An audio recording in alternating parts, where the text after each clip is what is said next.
Hello बच्चों, पिछली video तक हम लोगों ने कैपेसिटर के सीरीज और पैरेलल कॉम्बिनेशन के कुछ क्वेश्चन लगाए। उसमें व्हीटस्टोन ब्रिज के बारे में भी हमने पढ़ा। खासकर उसमें एक इस टाइप का क्वेश्चन हम लोगों ने पढ़ा था कि अगर कोई कैपेसिटर के दोनों प्लेटों के बीच में दोनों प्लेटों को एक कंडक्टिंग वायर से कनेक्ट कर दिया जाए तो क्या होता था। ये कैपेसिटर की जो कैपेसिटी है वो इनफाइनाइट हो जाती थी, या कह दिया जाए कि इसका कैपेसिटेंस यानी जिसकी धारिता अनंत हो जाती है। इस पे हम लोगों ने एक क्वेश्चन समझा था कि मान लीजिए ये दो कैपेसिटर लगे हुए हैं, ये 10 माइक्रोफैरड का है और ये 5 माइक्रोफैरड का है।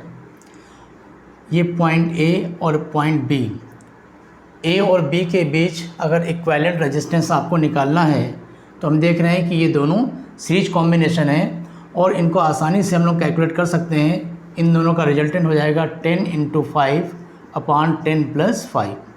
ये शॉर्टकट तरीका बताया गया था। बाकी आप डायरेक्ट इस तरह से करना चाहें, जो फार्मूला हमने पढ़ा है 1/c = 1/c1 + 1/c2, ये इसी को शॉर्टकट है। अगर इसको हम एलसीएम ले लेते हैं c1 c2 c1 + c2 1/c, तो c = हो जाएगा c1 c2/c1 + c2। ये हमने आपको बताया था। जब भी दो कैपेसिटर सीरीज में लगे हों और उनका इक्विवेलेंट निकालना हो तो सीधे दोनों का मल्टीप्लाई कीजिए, दोनों का सम। तो अगर इन दोनों को हमें सीरीज में कॉम्बिनेशन में रिजल्ट निकालना होता तो सीधे इन दोनों का मल्टीप्लाई करते, इनका सम करते, यानी 50/15 यानी 10/3 माइक्रोफैरड, ये हमारा आंसर होता। लेकिन अब इसी में हम लोग क्या कर रहे हैं कि यहाँ से एक कंडक्टिंग वायर हमने लिया और इसको लाके ऐसे कनेक्ट कर दिया। अब ए और बी के बीच का इक्विवेलेंट कितना होगा, तो आपको बताया गया था जब किसी कंडेंसर की दोनों प्लेटों को एक वायर से आपस में कनेक्ट कर दें तो एक तरह से ये शॉर्ट सर्किट हमने कर दिया, ये कंडेंसर आपका बेकार हो गया। अब ये कंडेंसर बेकार हो गया क्योंकि इसके दोनों प्लेटों के बीच कोई पोटेंशियल डिफरेंस नहीं होगा, इसलिए अब केवल ये वाला कंडेंसर बचा। तो ए और बी के बीच इक्विवेलेंट आपका आ जाएगा 10 माइक्रोफैरड। इस चीज़ को अगर हम इस तरह से समझें, देखिए कॉन्सेप्ट क्या है। आप मान लीजिए ये आपके दो कैपेसिटर लगे हैं। रोल ये होता है कि जो कंडक्टिंग वायर है, एक ऐसा वायर जिसमें किसी तरह का कोई रेजिस्टेंस, कोई कैपेसिटेंस, कोई इंडक्टेंस यानी रजिस्टर यानी प्रतिरोध, कोई संधारित्र, कोई प्रेरकत्व, इनमें से कुछ भी ना लगा हो। वायर बिल्कुल अकेला है, कंडक्टिंग वायर है और हम ये मान के चल रहे हैं इसका रेजिस्टेंस नहीं है।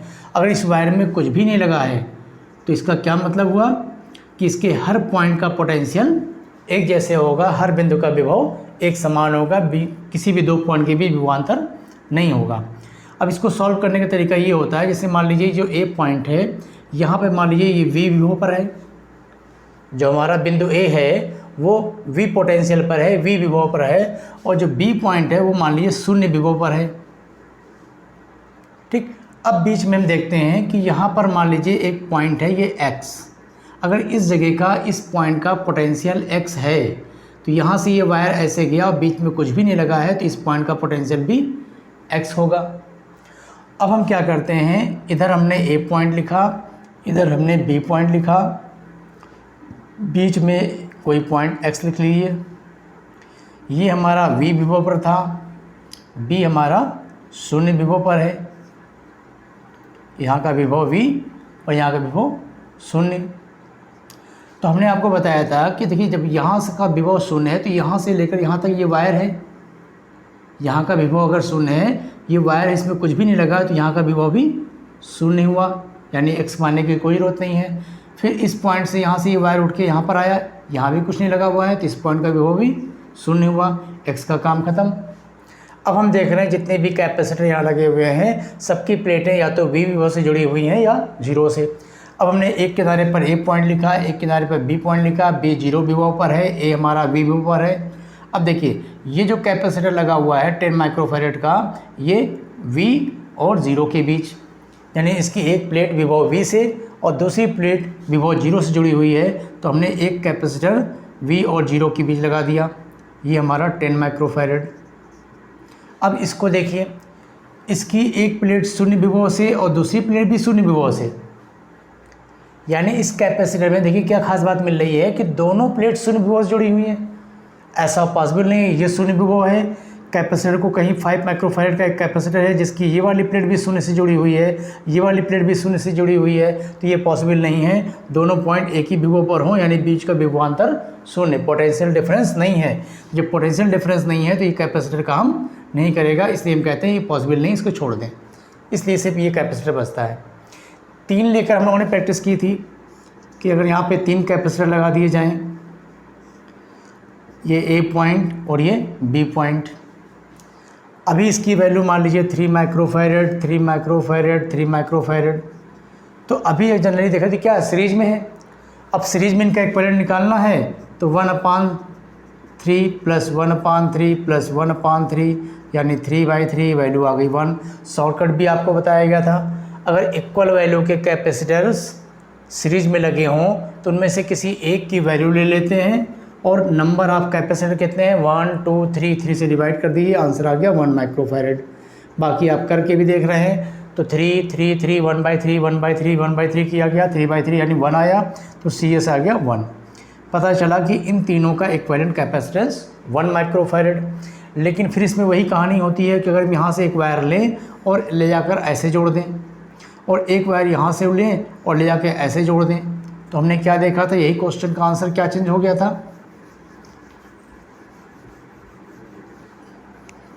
तो इसमें इसी कॉन्सेप्ट का इस्तेमाल करिए।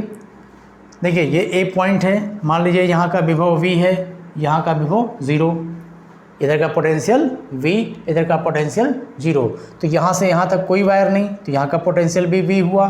फिर यहाँ से लेकर यहाँ तक कुछ नहीं है तो यहाँ का पोटेंशियल भी V हुआ। इधर 0 पोटेंशियल है तो ये भी 0 पोटेंशियल पर हुआ। यहाँ से वायर उठ के यहाँ पे आया, ये भी 0 पोटेंशियल पे हुआ।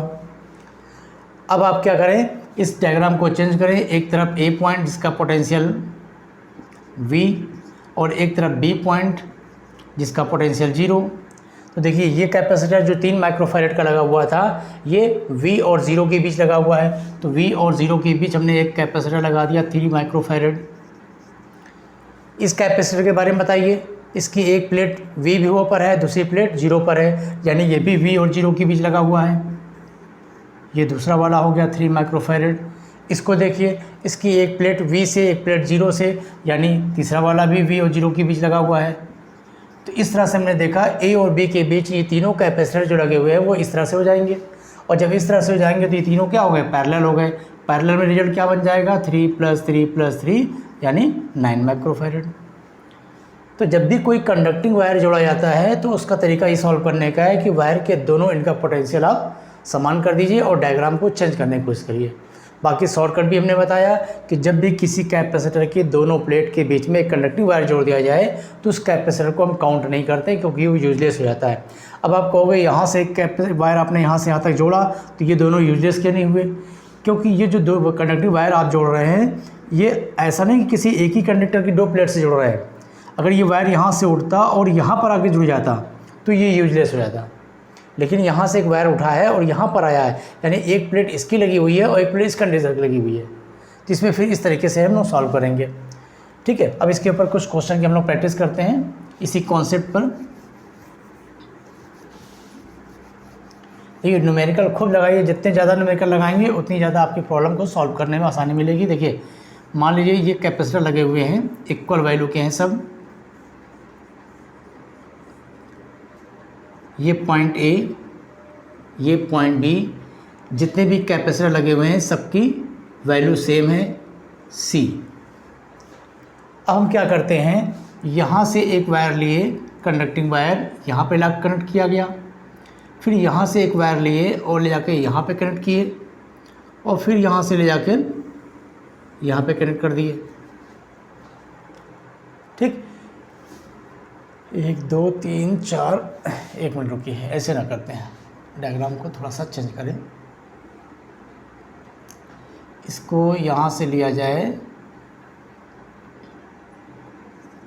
इस कंडक्टिंग वायर को पहली बार जो है यहाँ से आप यहाँ जोड़िए ऐसे, दूसरे वाले को यहाँ से लेते हैं और ऐसे जोड़ा जाए, फिर इसको यहाँ से लेकर ऐसे जोड़ा जाए, एक को बाहर रखते हैं, थोड़ा सा टिप करके जाए। आप तो समझिए इसमें क्या करना है। तरीका वही होगा, ए और बी के बीच में इक्विवेलेंट कैपेसिटेंस आपको बताना है। तो क्या करेंगे, उसी कॉन्सेप्ट का इस्तेमाल करिए। सपोज़ कर लो ए पॉइंट का पोटेंशियल V है, बी पॉइंट का पोटेंशियल 0 है। यहाँ का पोटेंशियल A, तो यहाँ का पोटेंशियल भी A मतलब V, तो यहाँ भी V। यहाँ से उठ के वायर यहाँ पे आया तो यहाँ का पोटेंशियल भी V हो गया। ठीक है, इधर देखो, इस पॉइंट का पोटेंशियल 0, तो यहाँ का पोटेंशियल भी 0। यहाँ तक तो कुछ नहीं लगा था, ये तो ठीक है 0। अब ये V था, ये V हो गया, ये 0 था, यहाँ तक तो 0 आया, लेकिन यहाँ पे एक कैपेसिटर आ गया। अब हम क्या करेंगे, अभी हमारे पास 3 पॉइंट बच रहे हैं। देखिए, एक पॉइंट ये बचा हुआ है, एक पॉइंट ये बचा हुआ है और एक पॉइंट ये बचा हुआ है। तो सपोज़ कर लीजिए कि यहाँ का पोटेंशियल x है। अगर इस पॉइंट के पोटेंशियल को हम x मानते हैं, तो यहाँ से ये वायर उठ के यहाँ तक आया, यहाँ का पोटेंशियल भी x हुआ। फिर यहाँ से वायर उठ के यहाँ पर आया, यहाँ का पोटेंशियल भी x हुआ। तो इस बार हमारे पास 3 पॉइंट बन रहे हैं, v पोटेंशियल वाला पॉइंट, x पोटेंशियल वाला पॉइंट और 0 पोटेंशियल का पॉइंट। a और b के बीच में इक्विवेलेंट निकालना था। हमने डायग्राम को चेंज किया, इधर एक पॉइंट a माना जिसका पोटेंशियल v, और इधर एक पॉइंट b मानेंगे जिसका पोटेंशियल 0। बीच में कहीं x पॉइंट एक मान लीजिए, पोटेंशियल x वाला पॉइंट। अब देखिए, ये जो कैपेसिटर लगा हुआ है v और x के बीच लगा हुआ है, तो v और x के बीच में हमने एक कैपेसिटर लगा दिया c। फिर ये वाला कैपेसिटर x और v के बीच, तो x और v के बीच में इसको भी लगाया गया। चलिए, ये हो गया c। फिर इसको देखिए, x और v के बीच में ये भी लगा हुआ है, तो x और v के बीच में हमने ये भी एक लगा दिया c। फिर इसको देखिए, ये कहाँ से कहाँ लगा हुआ है, ये दोनों कैपेसिटर x और x के बीच। ठीक, ये दोनों जो कैपेसिटर लगे हुए हैं कहाँ से, x और x के बीच, यानी दोनों एक ही कॉमन पॉइंट से। इसी x से स्टार्ट होगा और इसी x पर आना है, इसका मतलब ये दोनों कैपेसिटर बेकार हो गए, इनको हम काउंट नहीं करेंगे। अब लास्ट का क्या है, x और 0 के बीच, तो x और 0 के बीच एक कैपेसिटर लग गया, इसकी वैल्यू c। अब हम सॉल्व कर ले, देखिए अब सिंपल हो गया क्वेश्चन। ये तीनों पैरेलल में और जो रिजल्ट आएगा वो इसके साथ सीरीज में। तो जब इन तीनों को हम पैरेलल में जोड़ेंगे तो c और c मिलके हो गया 3c। अब ये 3c और ये c सीरीज में हो गया, तो हमारा रिजल्टेंट यानी इक्विवेलेंट कैपेसिटेंस आ जाएगा 3c इंटू c अपान 3c प्लस c। तो 3c स्क्वायर अपान 4c, एक c कैंसिल हो गया, 3c बाई 4 हमारा आंसर। चलिए देखिए, डायग्राम ये होगा, 4 कैपेसिटर 8 माइक्रोफैरड के इस तरह से जुड़े हुए हैं। ए और बी के बीच में इक्विवेलेंट कैपेसिटर बताइए। मान लीजिए आपको ऑप्शन दे दिया जाए, ऑप्शन है 8 microfarad, 16 microfarad, 24 microfarad and 32 microfarad. ठीक, चलिए सॉल्व करते हैं, क्या आंसर आएगा। देखिए, इस पॉइंट का पोटेंशियल V माना जाए, इस पॉइंट का पोटेंशियल 0 माना जाए। यहाँ से यहाँ तक कुछ नहीं लगा है, तो ये भी 0 पोटेंशियल पर हुआ। यहाँ से यहाँ तक कुछ नहीं है, 0 पोटेंशियल। यहाँ से यहाँ तक कुछ नहीं है, 0 पोटेंशियल। ये V पोटेंशियल, तो यहाँ पे V पोटेंशियल। यहाँ से उठकर यहाँ गया, V पोटेंशियल। यहाँ से यहाँ तक आया, V पोटेंशियल। यहाँ से यहाँ पहुँचा, V पोटेंशियल। ठीक, जब तक कोई कंडक्टिंग वायर होता है उसके हर पॉइंट का पोटेंशियल एक जैसा होगा। इसी कॉन्सेप्ट का हम लोग इस्तेमाल करते हैं। अब इस डायग्राम को ध्यान से देखिए और चेंज करने की कोशिश करिए। ये कैपेसिटर आपका V और 0 के बीच, ये कैपेसिटर V और 0 के बीच, ये कैपेसिटर V और 0 के बीच, और ये कैपेसिटर भी V और 0 के बीच।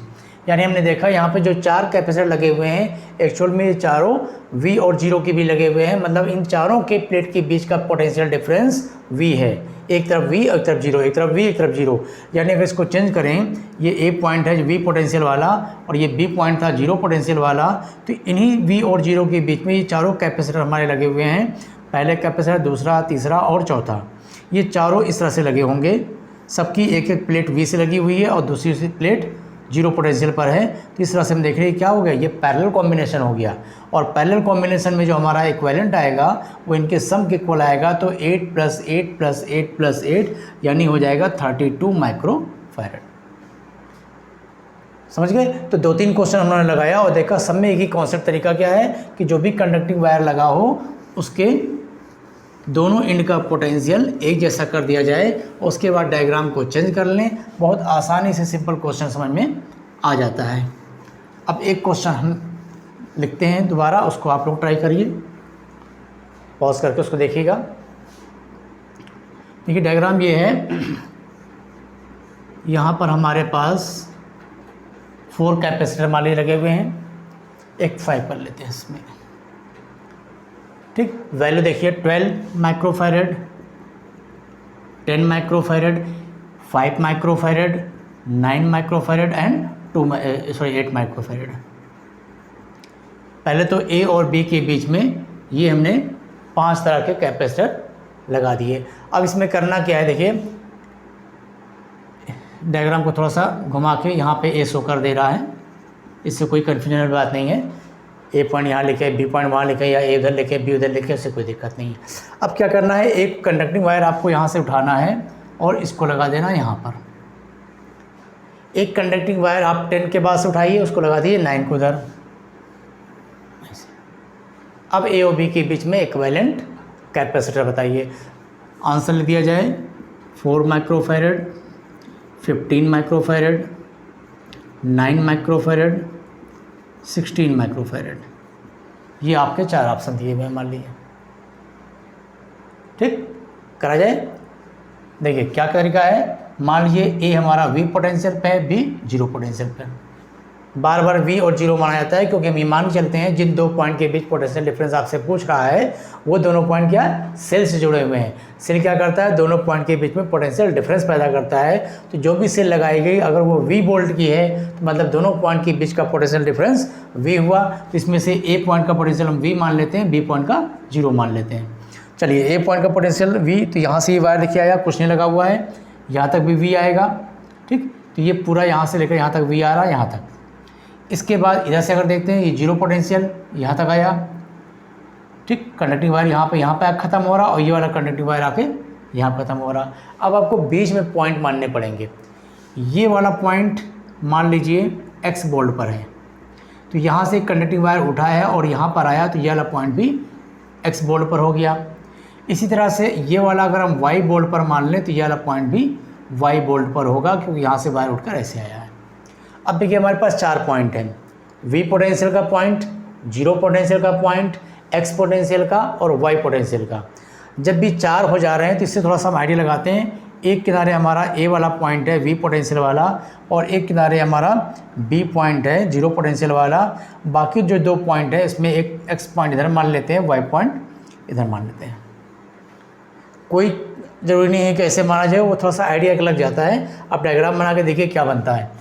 पहला जो कैपेसिटर लगा हुआ है 12 माइक्रोफैरड वाला, इसका एक पॉइंट कहाँ से लगा हुआ है, वी से, और एक पॉइंट एक्स से। तो वी और एक्स के बीच में ये कैपेसिटर लग गया, वी और एक्स के बीच में 12 माइक्रोफैरड।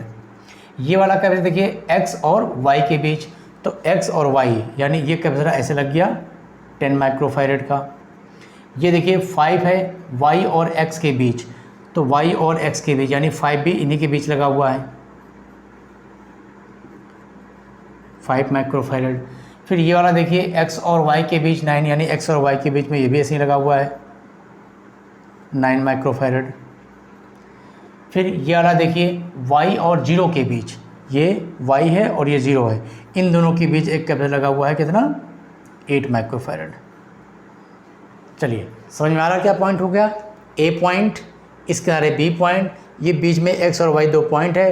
तो इन 2 पॉइंट के बीच में जो 3 कैपेसिटर हैं ये तीनों क्या है, पैरेलल में है। तो आप इन तीनों का सम कर लीजिए, कितना हो गया 10, 5 15, 15 और 9 24। इन तीनों को हमने ऐड किया 24 आ गया। अब ए से लेके ए से यहाँ पहुँचे, फिर यहाँ से यहाँ पहुँचे और यहाँ से इधर आ गए। यहाँ से ये 12, ये 24 और ये 8, ये तीनों क्या हो गए सीरीज में।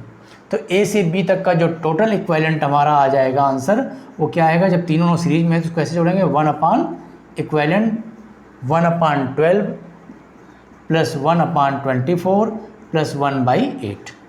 ये तीनों मिला के पैरेलल में 24 हो गया था। अब इसको सॉल्व कर लें, यही हमारा आंसर हो गया। 24 एलसीएम हुआ 2 + 1 + 3, 3 1 4 2 6, 6/24 यानी 1/4। तो सी ए बी कितना हो गया, ए और बी के बीच का इक्विवेलेंट आ गया 4 माइक्रोफैरड। तो हमारा ऑप्शन नंबर ए सही हो गया। ठीक है, तीसरा देखिए, कंडक्टिंग वायर जोड़ने से कितने क्वेश्चन उन्होंने लगा लिए, सबका कॉन्सेप्ट एक ही था, सबका तरीका एक ही था। ठीक है, तो 2-3 क्वेश्चन हो गए। अब इस तरह के क्वेश्चन आपको अगर मिल जाएं तो बहुत आसानी से आप लगा सकते हैं। चलिए अब दूसरे टाइप का क्वेश्चन देखा जाए। ये तो वायर कनेक्टिंग वाले क्वेश्चन हो गए। अब हम लोग क्वेश्चन देखते हैं कि जब कोई कैपेसिटर लगा हो किसी सर्किट में, सीरीज हो, पैरेलल हो या कैसे भी हो, तो उन कैपेसिटर पर हम चार्ज कैसे निकाल सकते हैं। ठीक, या कोई भी कैपेसिटर के साथ साथ रेजिस्टेंस भी लगा हो, कैपेसिटर भी लगा हो, ऐसे क्वेश्चन को कैसे सॉल्व किया जाएगा। तो इन क्वेश्चन को हम लोग ट्राई करते हैं देखने के लिए। जब किसी सर्किट के अंदर कैपेसिटर के साथ साथ रेजिस्टेंस भी लगा हो तो उसको कैसे सॉल्व करेंगे। तो देखिए, सपोज़ कर लिए, मान लीजिए एक क्वेश्चन दे रहे हैं, ये हमारे पास 3 ओम और 2 ओम के 2 रेजिस्टेंस हैं, नीचे 2 कैपेसिटर लगे हुए हैं,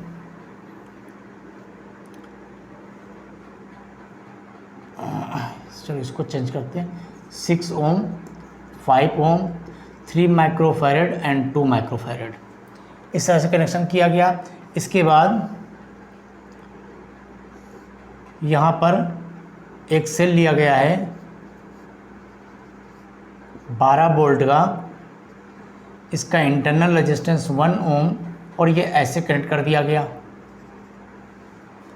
अब आपसे अगर कहता है कि इन दोनों कंडेंसर पर चार्ज बताइए, क्वेश्चन क्या है, चार्ज ऑन कैपेसिटर।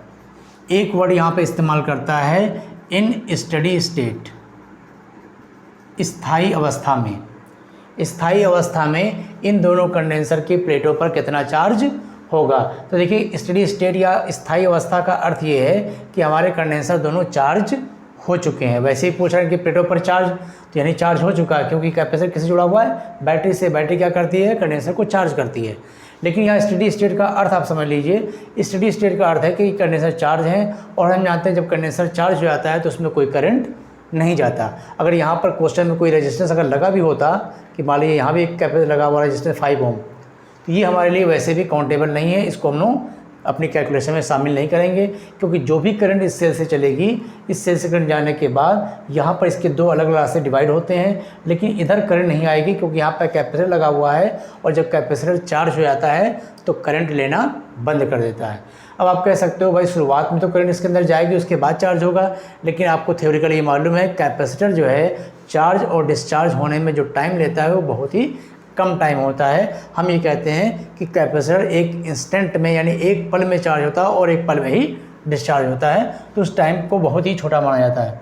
तो चलिए कैसे सॉल्व करेंगे। तो जब इसके अंदर कोई करंट नहीं जाएगी तो ये रेजिस्टेंस हमारा काउंट नहीं होगा। हमको पता ये करना है कि इन कंडेंसर पर चार्ज कितना है। तो देखिए, दोनों कंडेंसर सीरीज में है।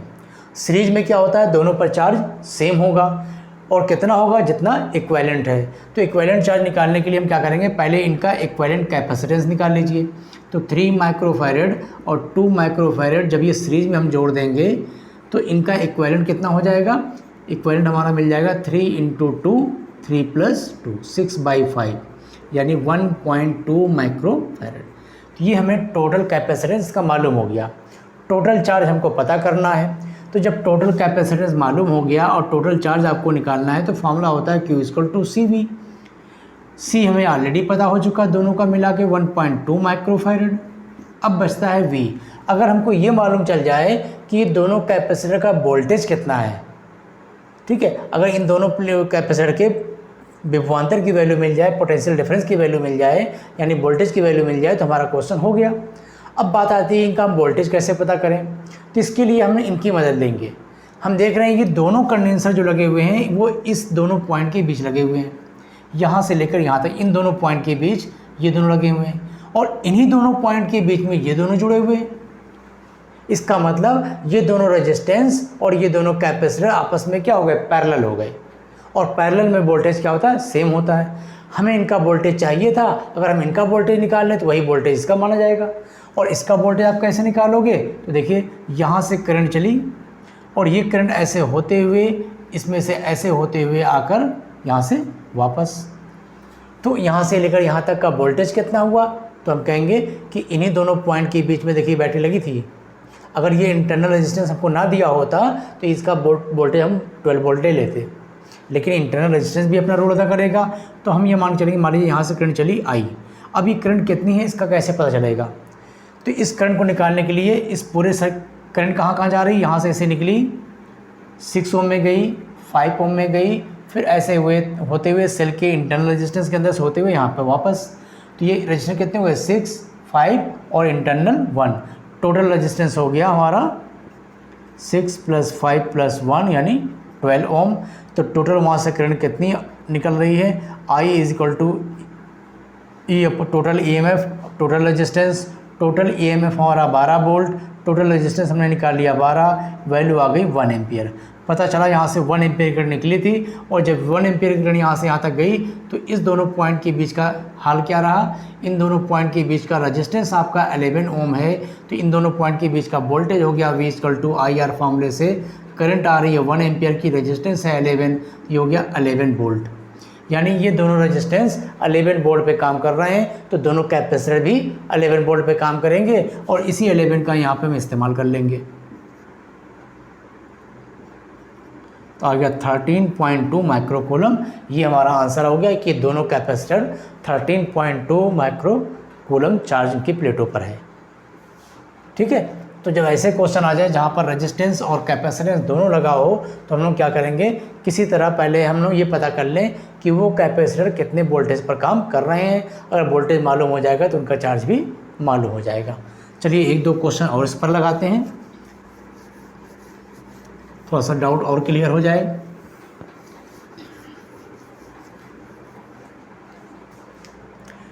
तो चलिए देखिए डायग्राम बनाते हैं। मान लीजिए ये आपके पास एक 2 ओम का रेजिस्टेंस है, ये एक 3 ओम का रेजिस्टेंस है, यहाँ पर एक कैपेसिटर लगा हुआ है, 2 ओम हो गया, 3 ओम हो गया, 10 माइक्रोफैरड का कैपेसिटर।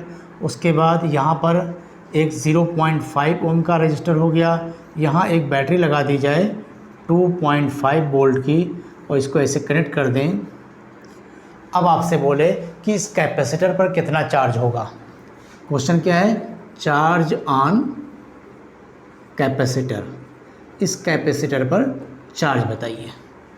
ऑप्शन आपको दे दिया जाए।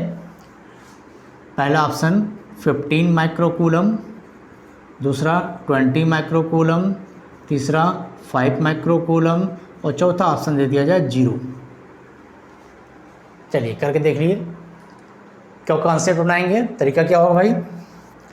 देखिए बताया गया है कि इस कैपेसिटर के ऊपर कितना चार्ज है, आपसे ये पूछ रहा है। तो इस कैपेसिटर पर चार्ज पता करने का तरीका क्या है, हमें मालूम है चार्ज का फॉर्मूला Q = CV। जिस कैपेसिटर पे चार्ज पूछ रहा है उसकी कैपेसिटी हमको पता है 10 माइक्रोफैरड। अगर हमको ये मालूम चल जाए कि इसका वोल्टेज कितना है, कितने वोल्टेज पर ये जोड़ा गया है, तो हमें इसका चार्ज मालूम हो जाएगा। अब कितने वोल्टेज पे जोड़ा गया है, तो इस पूरे सर्किट में सप्लाई दी गई है 2.5 वोल्ट की, लेकिन ये वोल्टेज सारा का सारा इसको तो मिल नहीं रहा, इसमें और भी लोग हैं, तो हमें इसका वोल्टेज पता करना है। कैसे पता करेंगे, देखिए फिर वही तरीका अपनाइए। हमने बताया था जिस ब्रांच में कैपेसिटर लगा होगा, इसके सीरीज में कोई अगर रेजिस्टेंस है तो वो रेजिस्टेंस काम नहीं करेगा, उसमें कोई करंट नहीं जाएगी, तो इसको हम लोग कैलकुलेशन में शामिल नहीं करेंगे। अब बचता है हमारे पास 2 रेजिस्टेंस, एक ये है और एक ये है। यहाँ से सेल से करंट निकलेगी आई, और ये करंट इसमें गई, फिर यहाँ से निकलकर ऐसे होते हुए 2 ओम में गई, और फिर यहाँ से ऐसे वापस। तो हमारे पूरे सर्किट का इक्विवेलेंट रेजिस्टेंस कितना माना जाएगा, इक्विवेलेंट रेजिस्टेंस जाएगा 2 + 0.5 यानी 2.5 ओम। तो यहाँ से निकलने वाली करंट की वैल्यू हो गई total EMF upon total resistance. तो टोटल EMF 2.5 वोल्ट का है, और टोटल रेजिस्टेंस भी हमारा 2.5 ओम आ गया, तो करंट कितनी हो गई 1 एम्पियर। तो पता ये चला यहाँ से 1 एम्पियर की करंट निकली। अब हमें करना क्या था, हमें पता करना था ये कितने वोल्टेज पर है। तो इसका वोल्टेज तो नहीं निकाल पा रहे हैं, तो हम देख रहे हैं इस कंडेंसर की एक प्लेट यहाँ से जुड़ी हुई है और एक प्लेट इस एंड से जुड़ी हुई है।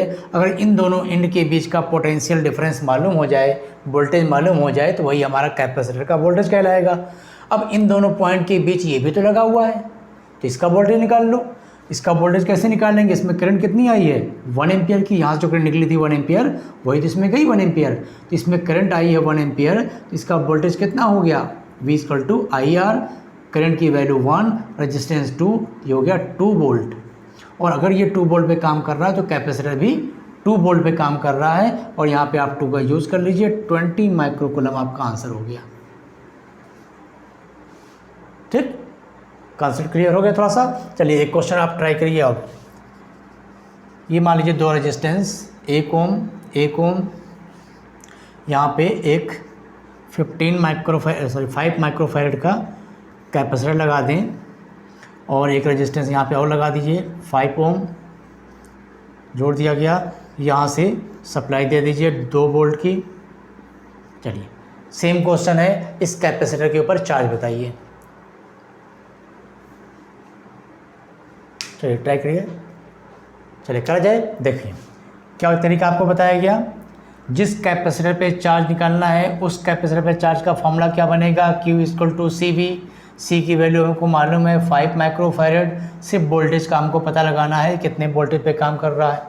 इसके लिए हम क्या करेंगे, इसकी प्लेट एक यहाँ से जुड़ी हुई है, एक प्लेट यहाँ से जुड़ी हुई है, इन दोनों पॉइंट के बीच का वोल्टेज मालूम हो जाए वही इसका वोल्टेज होगा।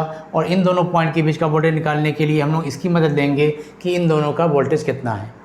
इन दोनों का रेजिस्टेंस मिला कितना हो गया, 2 ओम। अब इसमें अगर करंट मालूम हो जाए तो रजिस्टर हमको वोल्टेज मिल जाएगा। करंट कैसे पता करते हैं, यहाँ से जो करंट चली कहाँ गई, ये करंट ऐसे गई, इन दोनों में गई और ऐसे होते हुए वापस, क्योंकि ये हमारा यूजलेस है। बताया गया कैपेसिटर के साथ सीरीज में जो रजिस्टर लगा होगा वो काउंट नहीं होगा। ठीक, तो अब देखिए यहाँ से जो करंट निकली कितनी हो गई, I = total EMF upon total resistance. Total EMF 2 volt, total resistance हमारा 2 ओम यानी 1 एम्पियर। और ये 1 एम्पियर करंट जब यहाँ पर गई तो इन दोनों का वोल्टेज मिला के कितना हुआ, V = IR। Current 1 ampere, resistance 2 यानी 2 वोल्ट। ये दोनों 2 वोल्ट पे काम कर रहे हैं, तो कंडेंसर भी हमारा 2 वोल्ट पे काम कर रहा है। यहाँ पे 2 यूज़ कर लें, आ गया 10 माइक्रोकूलम। ठीक, तो इस तरह के क्वेश्चन हमने देख लिया। अगर कहीं कोई वायर से कनेक्ट किया जाए तो ऐसे क्वेश्चन को भी देखा गया। और अगर किसी कंडेंसर के साथ रजिस्टर का भी यूज हुआ हो, यानी संधारित्र के साथ प्रतिरोध को भी जोड़ दिया जाए, तो ऐसे क्वेश्चन को कैसे सॉल्व किया जाएगा वो भी तरीका हमने देख लिया। अब अलग टाइप का क्वेश्चन कुछ किया जाए। अब ऐसे लें कि कई कैपेसिटर